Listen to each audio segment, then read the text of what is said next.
Some of you have been asking about Carroll 250. You know, we have the semi-quincentennial coming up. Carroll 250 is a committee that's been formed by the county commissioners, and the Historical Society is taking a lead role in 250 planning. And we're having a Zoom community meeting on September 4th. If you'd like to participate in that, if you have questions about what we're doing with 250, September 4th. I don't have the time, 2 p.m. I do have it jotted down here, 2 p.m. September 4th. You can come see me about that. Also keep in mind are you hearing the feedback? I can hear it up here. Clay, if it's distracting later, let me know and we'll turn it down. But September 8th, our BBB, that's at the Union Mills Homestead, our bourbon, bluegrass, and bocce event. Save the date for that. And finally, our next BLT next month will be Jason Dutterer, and he'll be talking about the history of fox hunting in Carroll County, and that should be a lot of fun. So, Clay Matthews is a native of Carroll County. His family roots go back to the 1700s. He grew up in Hampstead, graduated from North Carroll High School. He holds a BA in history from Messiah College in Pennsylvania and a master's degree in economic education from Johns Hopkins University. Clay taught social studies at Westminster High for 39 years prior to retiring as department chair in 2019. Today, he will spend some time talking to you about the history of the Cascade Lake.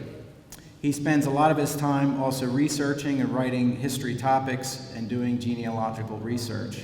He's an active member of the Pipe Creek Roundtable and board member of the Westminster Cemetery. Can we have a round of applause for Clay? Thank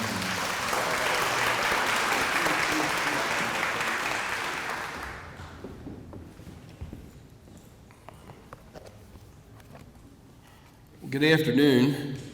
I want to thank Jason and the Historical Society of Carroll County for inviting me to give this talk this afternoon. And I picked this particular opening slide picture because I think it says what many of us who had any association with Cascade Lake felt, that there was a lot of summer fun to be had at Cascade Lake. Some sources, as I researched, referred to Cascade Lake as a hidden treasure in Carroll County. And Cascade Lake really was a treasure. I don't know how hidden it was, but there seemed to be a lot of people, even in other parts of the county, in the northwest, southeast, and southwest areas of the county, that didn't seem to know much about Cascade Lake even being there, which was a real shame because obviously Cascade Lake was a place that you could go and you could have a lot of fun.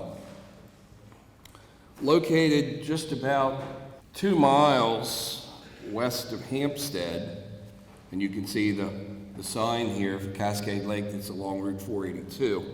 Cascade Lake is located in the village of Snydersburg, and if you're familiar with the roads of Carroll County, you know that Snydersburg Road connects Route 482 on the way to Hampstead to Route 27 on the way to Manchester. In the center of the universe is where it crosses Cape Horn, right in the square of downtown Snydersburg. So that's where you would find Cascade Lake. Here you can see about where Cascade Lake is located in the village of Snydersburg, just north of Route 482 and just west of Hampstead. Maybe for some of you, Cascade Lake was a special place. I've talked to lots of people who grew up in the area, some folks who owned the lake. We have Bill and Johanna Brown with us today. We're honored to have them. They're former owners of the lake. And I've talked to people who said, oh, I learned to swim there, or I used to love to fish there, or we used to go boating there, or some people even said, I met my spouse there. So lots of good memories there. And we'll have some time at the end for you to be able to share some of your memories.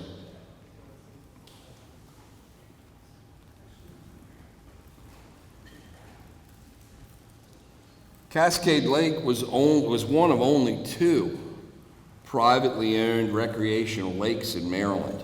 The other was on the Eastern Shore. And although I only worked there for 2 summers in the 1970s, I grew to love working there. It was a really good time. But my introduction to Cascade Lake really wasn't at that point. Long before I even worked there, when I was about 12 years old, I made my first trip to Cascade Lake. Not to swim because it was early in the spring and it was too cold. I was in Hampstead's Boy Scout Troop 344 that was sponsored by St. Mark's Lutheran Church. And one spring Saturday, we took a hike. We hiked the Cascade Lake from Hampstead. Wasn't too far. And the best part was it was all downhill.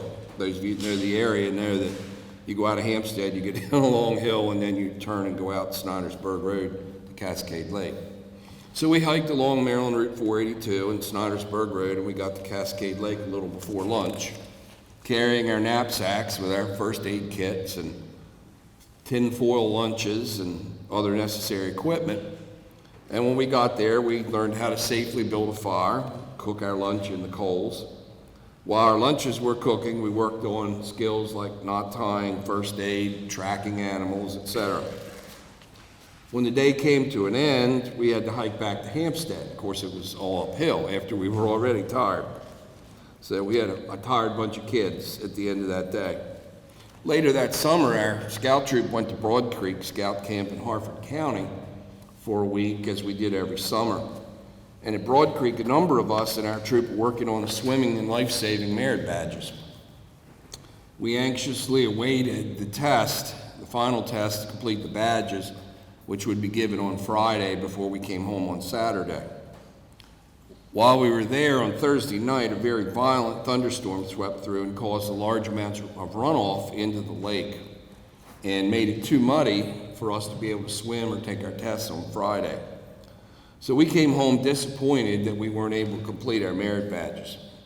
Our scoutmaster had other ideas. He was not going to let us put all that work in for nothing. So since he was a swimming and life-saving merit badge counselor, he suggested shortly after we got back from Broad Creek that he would take us to Cascade Lake and he would give us the test there. So he took us there. I passed, got the 2 merit badges. Little did I know at that time when I was about 12 that I would be working at Cascade Lake in a few years, and that over 50 years later be giving this talk on the history of the lake.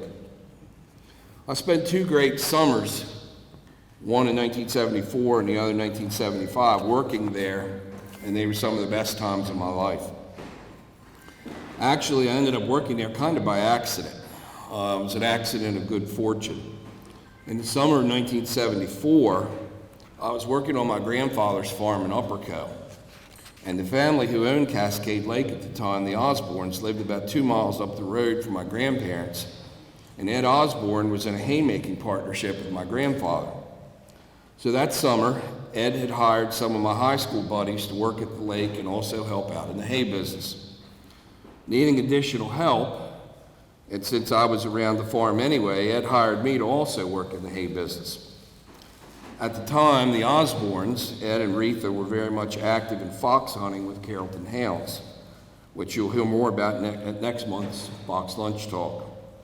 The Osborne had horses, hence the need for hay, and hounds for fox hunting, and I soon found myself also working part of the time at their farm, taking care of feeding and watering the horses and hounds, and performing other farm chores. On days where there wasn't hay to be made or other farm chores to be done, Ed would send me up to work at Cascade Lake. And typically, if I worked there, I was mowing grass, trimming along the streams and the mill race, doing whatever generally needed to be done as far as maintenance, hauling trash, painting, whatever. Several of my friends from school were also working there. Some of them worked as lifeguards and in other positions, and we all had a great time. The best perk of the job, however, was when we closed for the evening, we all got a free swim until it was too dark to be safe. We spent hot days working, and then after closing, we had a few hours to relax, floating around the swimming area in large truck inner tubes, sipping a cold drink. For most of us at that time in high school, it was as good and maybe better than a trip to Hawaii or to Cancun or someplace. That's how I really got to know Cascade Lake. Now let's jump, pun intended, into Cascade Lake's history.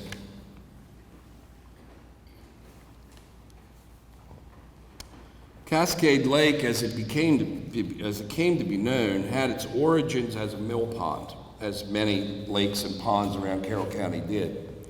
This was a mill pond for a sawmill and a grist mill located on property that was owned in the late 19th and early 20th centuries by the Nagel family in Snydersburg.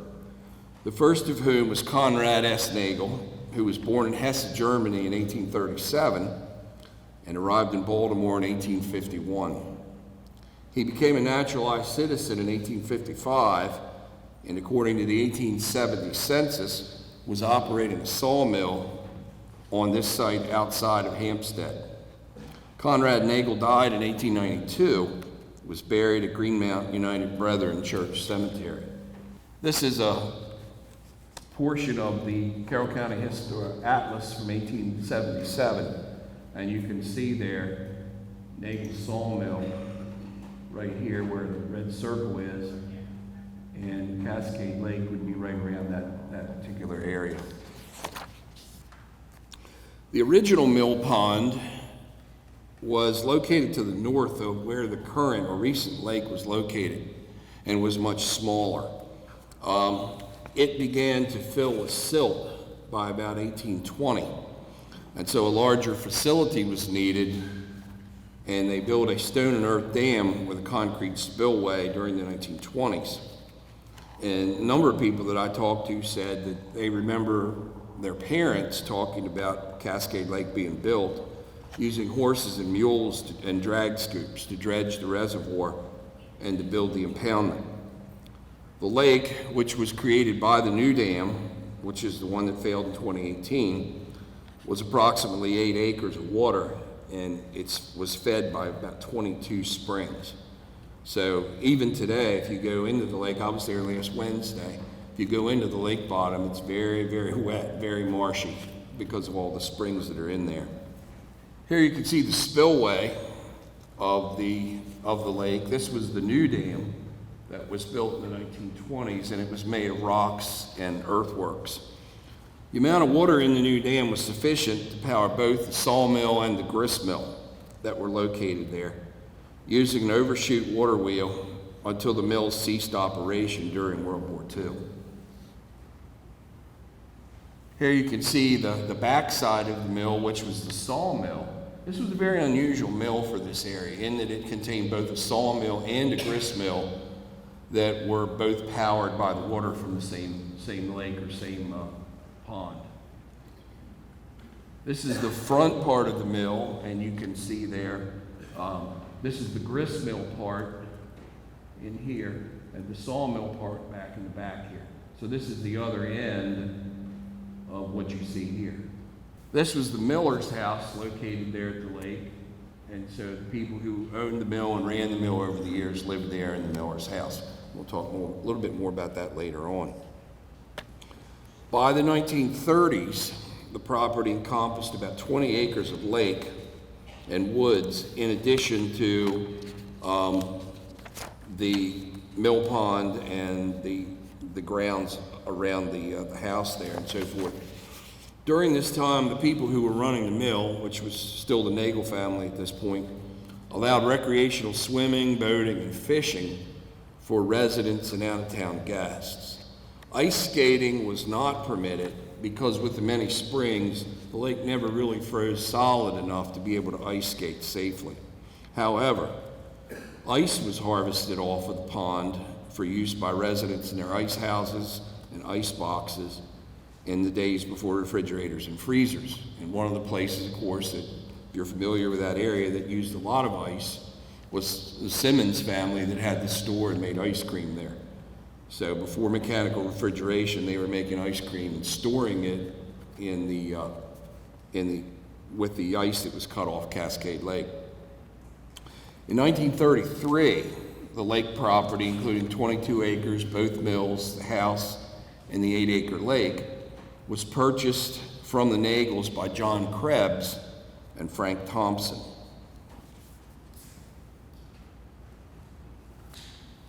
John Krebs and Frank Thompson lived in the Miller's house along with the Krebs family and operated the sawmill and the grist mill and allowed swimming in the lake. The only charges were for swimming. In 1945, the cost to swim for the whole day was 40 cents for adults and 20 cents for kids. Fishing and picnicking were free. In 1943, with larger and more efficient milling operations operating nearby, and with better roads, Krebs and Thompson discontinued the milling operations and sold the metal parts from the mills, including the metal water wheel, for wartime scrap during World War II. And it was during this period that the recreational side of Cascade Lake really began to emerge.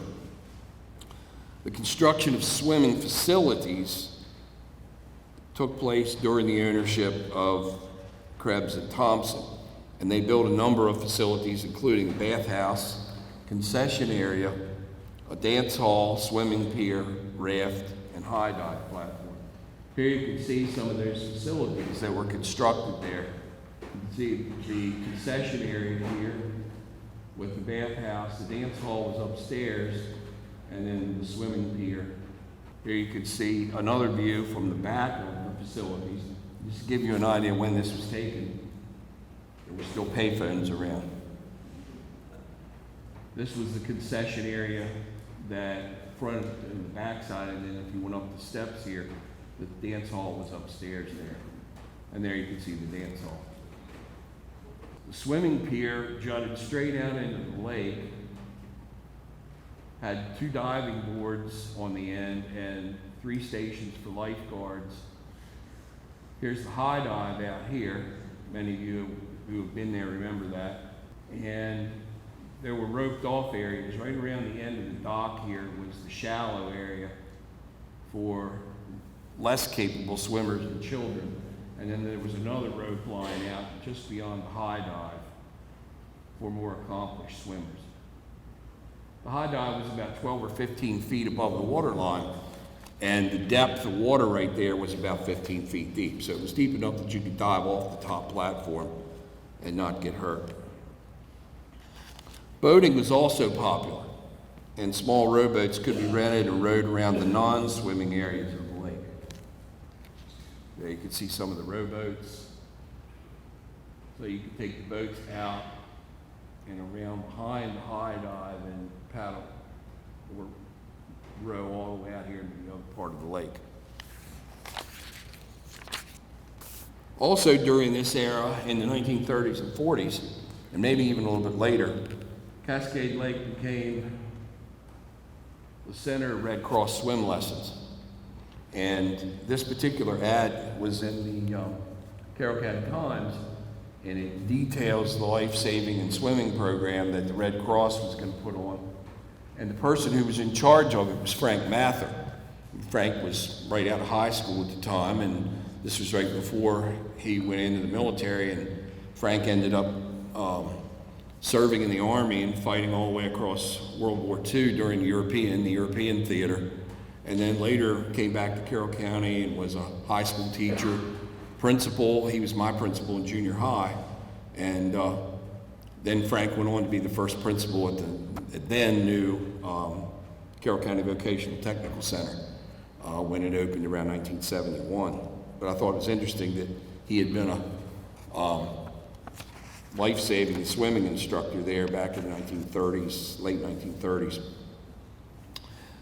After the death of John Krebs in 1949, the lake property was put up for sale. And here you can see the newspaper clipping from the Carroll County Times. And the folks that purchased this in March of 1952 were the Peter, Paul, and John Ministries from Baltimore. And they wanted to develop this as a Christian youth camp. And they had a ministry in Baltimore. Eventually they created WRBS radio, and they had a Christian bookstore in the Randallstown area and so forth. So they bought it in March of 1952 and closed it to the public and operated it as a private organization. But after one season, they decided that the lake property there just really didn't meet the needs of what they wanted to do, and they decided to sell it again, so they had really only owned it less than a year. Peter, Paul, and John Ministries went on to buy the town of Roller in northeastern Carroll County and a lot of adjacent farmland around there, and created what's known today as River Valley Ranch, a Western-themed Christian camp for youth, which is still operating today. So the following year, the lake was purchased by St. Joseph Mission of the Roman Catholic Church in Baltimore. And the mission established what they called Camp Gabriel for youth on the property there. And they held summer camps, weekend retreats in spring and fall. And they took the second floor of the mill and the dance hall and used them as dormitories. There you can see the for sale ad in August 1952 when Peter, Paul, and John Ministries decided to sell. And here's some kids out boating on the lake during the time that it was Camp Gabriel. There you can see the mill building after it had been converted from the mill to being a dormitory and chapel. So the upstairs part of the mill was used as a dormitory, and the first floor was used as a chapel. Camp Gabriel operated until St. Joseph Mission decided to sell the property. In 1963, the property returned to the Krebs family. Russell Krebs is the son of John Krebs, who, with Frank Thompson, had owned the lake, and John Krebs, or Russell Krebs' wife, Retha Myers Krebs, purchased the lake property, and they returned the facilities to public use, including swimming, boating, fishing, and picnicking. Sadly, Russell Krebs died very young in 1969, just a few years after purchasing the lake, and his widow continued to operate the lake and later married Ed Osborne, and they operated the lake together until selling it in 1979. They were the owners who I worked for when I was working there. One of the improvements that was made there was that they built a large pavilion on the south end of the property, and it was used for many, many years for larger gatherings, family reunions, etc. In October of 1979, the lake changed hands again. It was sold this time to Reverend James Mulholland and his wife Jean of Randallstown. So you can see the Mulhollands there. And according to an article written in the Hanover Evening Sun on September 18, 1980, the Mulhollands and their two daughters and their families began operating the lake under the corporate name Springs in the Valley. Taken from a passage in the Bible, the name was appropriate since the lake was fed by surrounding springs. Between the time that they purchased the lake property and opening for the summer, May 26, 1980, the Mulhollands made several significant changes to the property. They upgraded the picnic areas by adding new picnic benches and shrubbery. They painted, they purchased an electric piano for concerts, and worked on other general maintenance chores. Other changes that were made to the programming of Cascade Lake was the introduction of a series of Sunday evening religious concerts that were presented on the lake with the audience seated on the grassy shore. Another addition to the lake facilities took place in April of 1980, and that was the construction of an 85-foot-high diving tower for the U.S. high diving team to use for practice and also diving shows. So there you can see the U.S. diving team practicing off of this high tower. They went on that summer to be involved in the competitions in Acapulco, where they cliff dive off of the cliffs there. So during Saturday evenings in the months of May and June of 1980, the U.S. diving team put on exhibitions there. Another change that was made by the Mulhollands under their ownership was that the lake remained open on weekends through the end of September, rather than the traditional closing date, Labor Day weekend. In 1981, plans were made to move the religious concerts to Saturday nights so as not to interfere with local churches that might have been holding Sunday night services. In 1981, the Mulhollands decided to put the lake property on the market, and it took 2 years to sell. In October 1983, the property was purchased by Johanna and William Brown, who are here with us today, who were living in Finksburg at the time. According to an article by Sheridan Lyons in the June 9, 1985 edition of the Baltimore Sun, the Browns were only looking for a bigger house, but ended up buying the entire lake property, complete with swimming facilities, the old mill, a pavilion, and a 150-year-old miller's house. There you can see again the miller's house. Their first task was to completely restore the house while living in a rental cabin on the property with their 3 young children. After a complete rebuild of the house, the Brown family moved in 9 months later and then turned their attention to improvements to the lake infrastructure. After finishing the house and moving in, the Browns put in new piers and bridges, new lifeguard stands, picnic tables, and a 300-foot retaining wall beside the old mill race. The old wall was caving in. They tore down a small, older pavilion, rented out the cabin that they had lived in while renovating the house, and poured 1,000 tons of coarse sand to create a beach. This was the first time that I know of that there was actually a beached area there. More or less before this, had to go out on the pier and just sort of jump in. But this gave more of a gradual entrance to the lake. A new concession area was added, fronting on the boardwalks in the beach area. And keeping up with the times, the Browns also added video game machines. So that tells you the era when this was taking place. And brought back boating, renting inner tubes, canoes, rowboats, and paddle boats. There you can see some of the improvements. Now the water slides there was from a later era, but they put in a lot of the rest of that infrastructure that was there. In addition to making improvements to the lake property, the Browns began to advertise to let people know that Cascade Lake existed. And here's one of their ads from May 28, 1982. Mrs. Brown stated that we lived in Finksburg, about 15 miles away, and we never heard of it.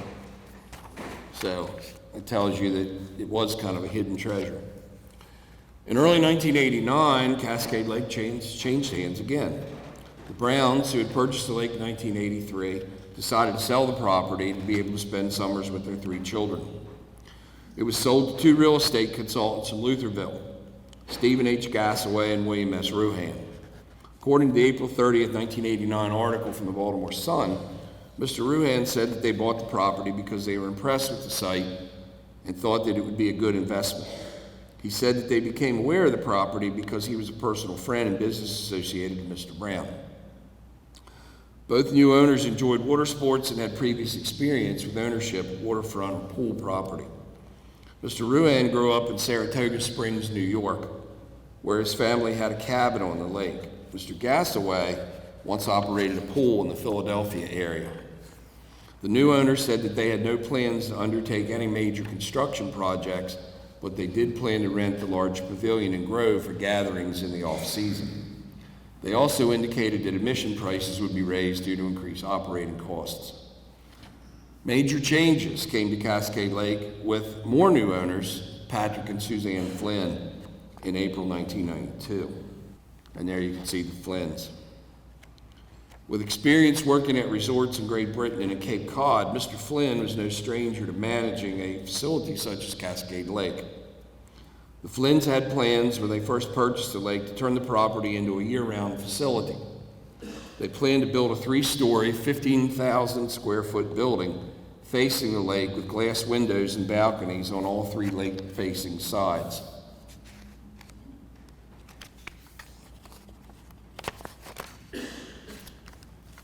The plan was to be able to open the lake property for concerts, as a wedding venue or banquet facility, and to have a top-level living space for the family. While that facility remained in the planning stages, the Flynns did make significant improvements at the lake in the first year that they were the owners. A new, smaller pavilion was built near the older, larger one. The lake was dredged to make it deeper and to remove silt and debris, and trees surrounding the lake were trimmed to improve visibility. The Flynn's also brought about a return to the popular Music on the Lake concerts on Friday evenings, featuring local bands. In 1993, the Flynn's added 2 water slide attractions to those already popular at the lake. The first, which was installed prior to opening for the season, was a frog-shaped water slide on which children could slide down the frog's long pink tongue and land in a foot of water. The frog was nicknamed Mick Jagger by a worker in the stall. You can see why. The second was a much larger, winding 150-foot double water slide that opened in June 1993. And there you can see the new water slide. The year 1993 saw the discontinuance of the Friday night Music on the Lake concerts due to many rainouts and the need for the owners to focus their efforts on construction of the water slides. The diving boards projecting from the swimming pier were also removed in 1993 due to the Flynn's insurance company refusing to grant liability insurance for the boards.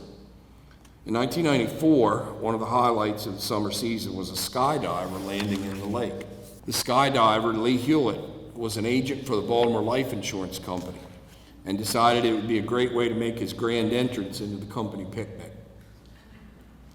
Hewlett had first jumped as a paratrooper in France during World War II and was an experienced skydiver. Wanting to make a grand entrance into the picnic, Patrick Flynn, the owner of Cascade Lake, suggested a water landing and provided 3 boats and a lifeguard in case of a mishap. By the mid-1990s, the Flynn's had Cascade Lake running like a well-oiled machine.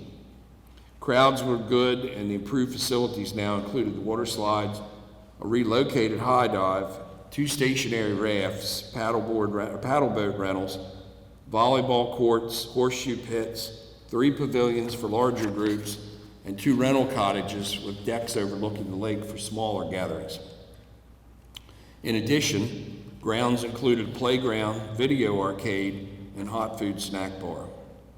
Fishing also became a favorite activity, with the lake being stocked yearly and people being able to fish without a permit, since the Flynn's held the permit for the lake. A wooded hiking trail also ran through the hills encircling the lake.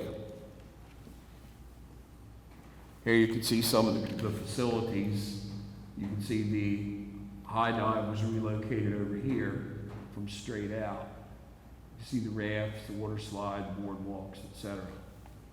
I remember the first time I got to the top of that high dive platform and looked down, and it took a lot of guts to jump off of there for the first time. So that kid looks like he's having fun going off of there. By the year 2000, the Flynn's developed a plan for major expansion for the lake facilities. They had purchased an adjoining 51 acres in 1999 to use for future expansion.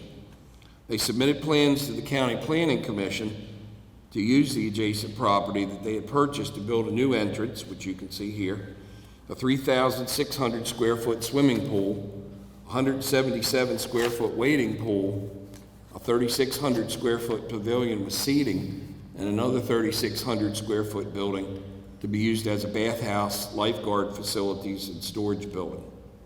A splash pad for smaller children was also included. Plans were made for a future soccer field, paved basketball court, and a volleyball court. Approval was granted by the Planning Commission, and construction began almost immediately.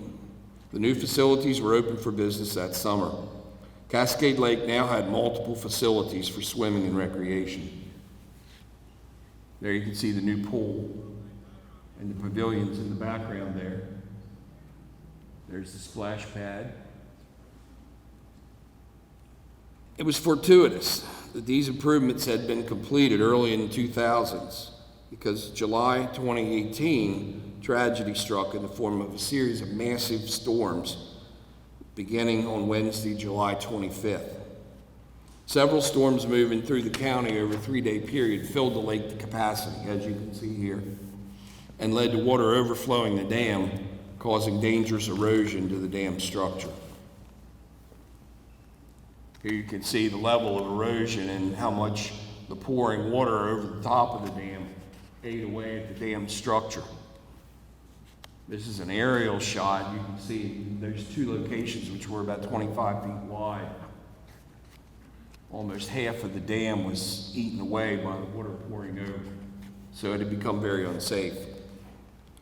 Snydersburg Road below the dam was closed. You can see the flooding there on Snydersburg Road. And nearby roads like Route 482, Broadbeck Road, et cetera, were all closed because they feared that the compromised dam would burst and flood the valley below. Engineers and officials in the Maryland Department of the Environment were brought in to decide how to best deal with the danger. The consensus was to first lower the water level behind the dam and then do a controlled breach to prevent a catastrophic collapse and sudden and complete draining of the lake. By Saturday, July 28th, pumps had been set up and the lake began to be drained. There you can see them draining the lake. You see the high dives almost now on bare ground up in this area here. Here's the dam, here's the breach, the former spillway. The water's been lowered now enough that it's not even going over the spillway. By July 30th, the lake had been lowered enough to be considered safe for a controlled breach, but that plan received a setback when heavy rains the following week began again to raise the lake to dangerous levels. Additional pumps were brought in to assist the draining effort, and local law enforcement personnel were stationed on nearby roads to close them in the event of an uncontrolled breach. With the water level lowered to safe levels, excavation began on Monday, August 6th to remove the dam and completely drain Cascade Lake. And here you can see contractors, workers from C.J. Miller with excavators literally taking away the dam. This was the mill area over here. The mill had been dismantled by that point. It was no longer there. The spillway was over here. And this was the mill race that ran down and powered the mill. By the end of the week of August 6th, the dam was completely gone and Cascade Lake was no more. In the September 2nd, 2018 edition of the Carroll County Times, it was announced that the Carroll County Bureau of Resource Management received approval to apply for federal funding to restore the stream where Cascade Lake had been. There you can see what the lake looked like right after it was drained. It was primarily just mud flats with a little bit of stream running down through it. The main flow actually went down through the mill race around the side of the lake. After meeting with the Flynns, who definitively said they were not interested in restoring the dam, but were interested in restoring the stream with wetlands, county officials decided to approve the grant application. To this date, no definitive action on stream restoration has taken place. Despite the destruction of the lake itself, the Flynns were not about to give up. They continued to operate the new facilities on the hill above the former lake. The swimming pool and other facilities continued to be a summer favorite through the summers of 2018 and 2019. Then in March 2020, the other shoe dropped. When the COVID pandemic began and government officials began to order all public facilities to close or to take precautions to mitigate the spread of the virus. Luckily, Maryland Governor Larry Hogan allowed pools to open with some limitations such as social distancing, and the pool and other recreational facilities at Cascade Lake were back in business again. Here you can see people on the water slide practicing social distancing as they're going up the steps, staying far apart. Maybe after these two tragedies, the breaching of the dam and COVID pandemic in 3 years, the facility should have been renamed Phoenix Lake. While many patrons enjoyed having the pool and splash pad areas with which to keep cool on hot summer days, some questioned whether the lake from which the facility's name was derived would ever return. In an article in the Carroll County Times on June 26, 2020, co-owner Patrick Flynn provided the answer.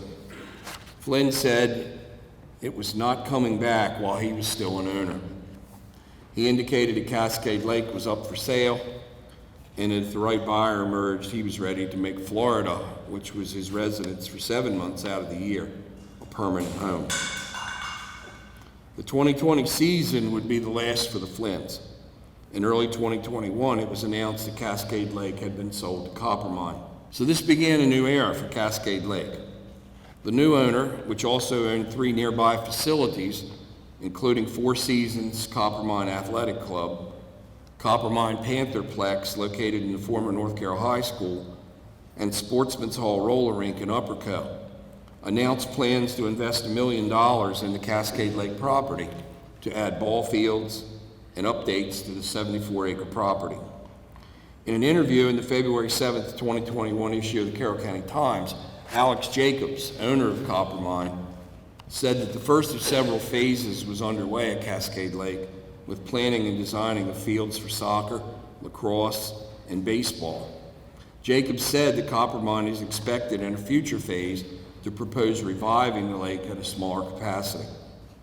To better reflect the new nature of the facility, Coppermine has rebranded it from Cascade Lake to Cascade Park.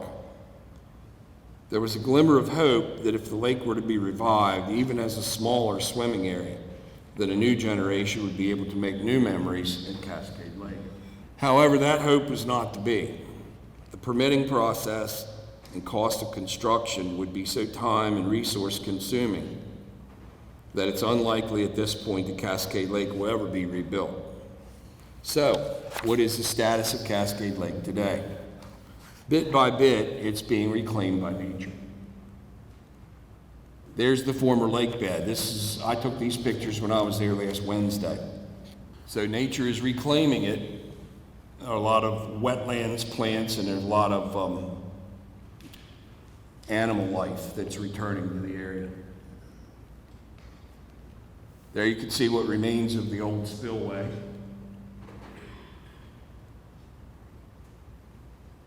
What remains of the dam.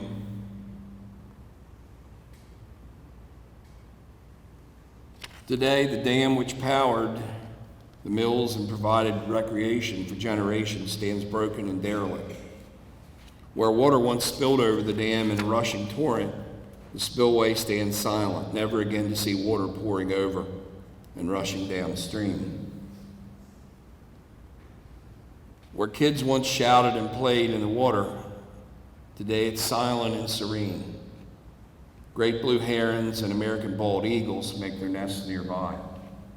Former structures that provided fun on a hot summer day now stand waiting for the pleasure seekers who will never return.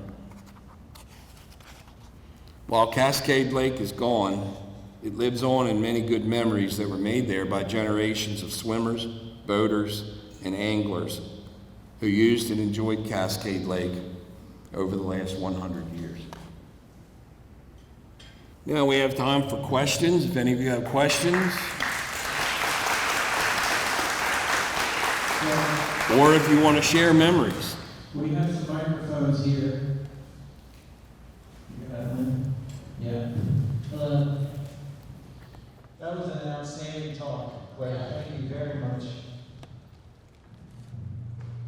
Any questions, anybody? I want to give a plug to our BLT sponsor, Sharon. I forgot to mention you, Sharon. Thank you so much for sponsoring today's talk. I also wanted to say, if anyone would want to maybe take a glimpse of a place like this in action today, they probably could go to, is it Mount Gretna in Pennsylvania? There's a private lake there that has very similar facilities. So that could give you a glimpse of what Cascade Lake might have looked like in the day. Questions? The moon's back here. Lynn.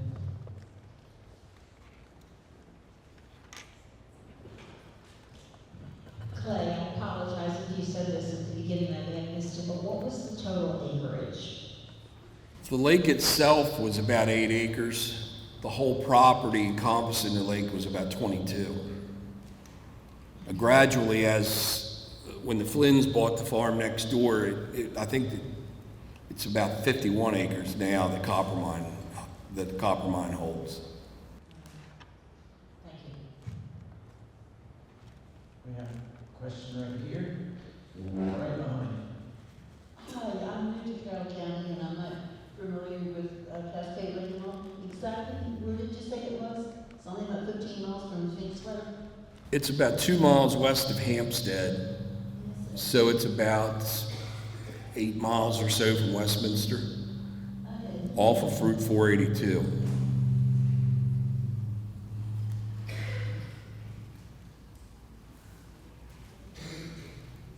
Johanna and Bill, do you have anything you'd like to add? I would just like to say thank you so much for such a comprehensive. Johanna, can you speak in? Sure. Thank you so much for such a comprehensive Presentation. of this wonderful place that unfortunately doesn't exist anymore. Well, when we purchased Cascade Lake, and I knew we had a lot of remodeling to do, and the biggest problem we faced was the dam had about 5 or 6 leaks in it, and the county wasn't too happy about that. So I decided how to fix it, and what I did was I covered the earth side of the dam, was on the water side, with plastic sheeting all the way across. And then I had tons and tons and tons of earth brought in to put over the plastic sheeting and basically make the dam thicker than it was. And that worked beautifully. It stopped all the leaks. I also learned how to maintain the dam, which honestly wasn't done correctly prior to the breach in 2018. What had to be done to prevent damage from water overflowing the dam, so making sure that the top of the dam's grass was really good and strong and very tight to the stone, top of the stone that was the front of the dam. And there was a fence along there, and there were posts for the fence. So if the dam overflowed and the grass wasn't tight around those posts, and at the point where the concrete overflow area was, that's where the problem occurred. And when I went there to inspect it, I tried to convince the county and the state that this can be rebuilt without a big problem. Because about 25 foot or so width of the dam was damaged, but it still had a lot of the back of the dam in place. So all that really had to be done was put some dirt back and the stone back and fix the top of the dam where the grass was not there anymore, especially in that area where it breached. They could have saved the dam. They didn't want to do it. They wanted to tear it down. And I was very frustrated about that. And the thing about the dam for us as a family was fantastic. I mean, Lee was fantastic. We had a lot of fun. And we modeled everything there, especially the main house, which I happen to have a picture of here, on an article that was posted in the Carroll County Times. We totally restored the main house, and I tried to make it look exactly like it did when it was first built. Now the question was, well, when was it built? It was a very big challenge. Sometime around the 1860s, the best information I could find at the time. So I also put a big addition on the end of it, and it looked beautiful. It was great. Everything got remodeled, 100%. We basically took everything off the exterior, rebuilt half or more of the interior, and it was just a beautiful house when it got done. The photo you saw was not a good photo. That was before the work was done. And of course, the kids loved there. They were all growing up. My son loved to park the cars. And we had approximately 1,000 or more people a week there. Biggest amount was on the weekends, of course. And when we did the remodeling, I will never forget this, because everything there was remodeled. The only thing we couldn't remodel at the time was the mill. We did some fix-up and clean up with it. and everything else got new. The other house was rebuilt, all the other structures were rebuilt, and all the decks were redone. It was just great, so it was one of those things where we had a party at the end of the construction. It took about 6 months or so, and the party was, I had a gentleman who was, his name was Mike Soltis, and he was Amish, yes. And his family, we had several dinners at his house. They were really nice, and of course, no electricity in the house was allowed. They had candles and oil lamps and things like that, because that's what the Amish believe. And we had his party at the end of the whole event of the construction. His family showed up with about 40 people, and a whole bunch of babies we had in the house. On every place where you put the babies, I forget how many we had. Remember how many we had? Probably 8 or 10 at least. And they all had fun. They all went fishing. They went to use the boats and all that. And we had a big party, and it was just unbelievable. And it was my first experience with the Amish people, and they are fantastic. He was, I guess, his whole family, yes. Well, his crew, yeah, the crew too, yeah, the crew. So, but they did a fantastic job. So, got any questions? How many people have been to Cascade Lake in their lives? Fantastic, that is wonderful. And if you were there in the 80s, you must have seen us. Do you remember me coming to the gate? You were too little, I think. Any other questions, comments? I don't know if that feedback's me or who it is, man. Well, thank you, Bill and Joanna, and that was very interesting, and obviously a labor of love, but you had to go on and build infrastructure to the internet after that, so you were a busy man after that. So thank you so much for that wonderful thing. And Clay, thank you very, very much for your research. That's so